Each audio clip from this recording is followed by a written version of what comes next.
एक बार की बात है, एक गांव में किसान रहता था। उस किसान को जानवर पालने का बहुत शौक था।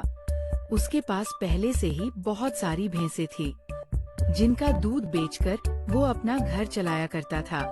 तो एक दिन उस किसान ने एक खरगोश और एक बंदर को भी अपने घर में पाल लिया। अब काफी दिन गुजरने के बाद उस किसान ने उस खरगोश और बंदर के साथ खेलने का सोचा।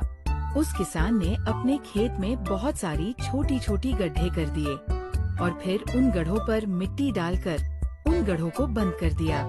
और किसी एक गड्ढे में उस किसने एक गाजर को छुपा दिया। अब उस किसान ने खरगोश और बंदर को उस गाजर को ढूंढने के लिए कहा। खरगोश बहुत ही कॉन्फिडेंट था और उसे अपने आप पर बहुत विश्वास था। उसने एक एक गड्ढे को खोदना शुरू किया और गाजर ढूंढने लगा।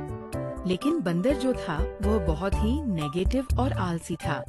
उसने सोचा कि खेत में इतने सारे गड्ढे हैं और वह गाजर किसी एक गड्ढे में है, इतना कौन ढूंढेगा। वह बंदर ये सोचकर एक गड्ढे के ऊपर जाकर सो गया। अब उधर खरगोश अपनी पूरी मेहनत से गाजर ढूंढ रहा था।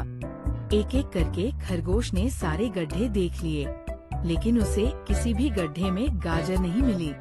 सिर्फ एक गड्ढा बाकी रह गया था, जिसके ऊपर बंदर सो रहा था।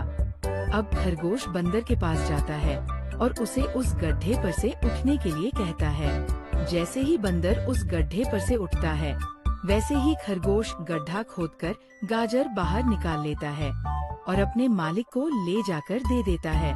बंदर ये देखकर हैरान हो जाता है कि जिस गड्ढे के ऊपर वो इतनी देर से सो रहा था, गाजर उसी के अंदर थी।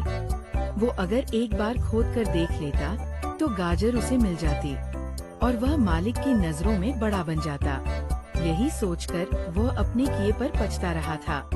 दोस्तों, इस कहानी से हमें 3 बहुत बड़ी सीखें मिलती है। पहली ये है कि हमें कभी भी अपने काम के प्रति नेगेटिव नहीं सोचना चाहिए। जैसे उस बंदर ने सोचा कि इतने सारे गड्ढे हैं और गाजर की गड्ढे में है पता नहीं। यही सोचकर उसने उस काम को अपने लिए बड़ा बना दिया। और दूसरी सीख हमें इस कहानी से ये मिलती है कि हमें एटलीस्ट कोशिश भी तो करनी चाहिए, क्योंकि हम जब तक कोशिश नहीं करेंगे, किस्मत भी हमारा साथ नहीं देगी। अगर वह बंदर जिस गड्ढे पर सोया हुआ था, वहाँ से ही गाजर को ढूंढना शुरू करता तो उसे गाजर मिल जाती, लेकिन उसने कोशिश ही नहीं किया। और तीसरी सीख हमें इस कहानी से ये मिलती है कि हमें जल्दी हार नहीं माननी चाहिए। अब हमें नहीं पता कि हमें अपने काम में कौन से साल में कामयाबी मिलेगी। वह 2025 हो सकता है, 2030 हो सकता है या 2032 भी हो सकता है, लेकिन हमें कामयाबी तभी मिलेगी जब हम पॉजिटिव सोच के साथ कोशिश करते रहेंगे और हार नहीं मानेंगे। उम्मीद करती हूँ दोस्तों, आपको ये स्मॉल हिंदी स्टोरी पसंद आई होगी और इससे आपको बहुत कुछ सीखने को मिला होगा।